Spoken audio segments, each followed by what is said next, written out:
في واقعة غريبة، وضعت شرطة تكساس الأمريكية يدها على أستاذة كانت تستغل جنسيا تلميذها البالغ 14 سنة.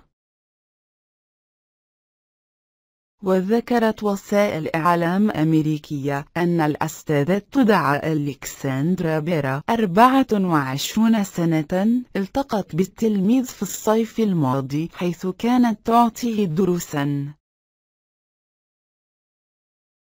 لتتطور علاقتهما بشكل سريع حتى وصلت حد ممارستها الجنس معه وبالتالي حملها قبل أن يكتشف أمرها ويتم اعتقالها.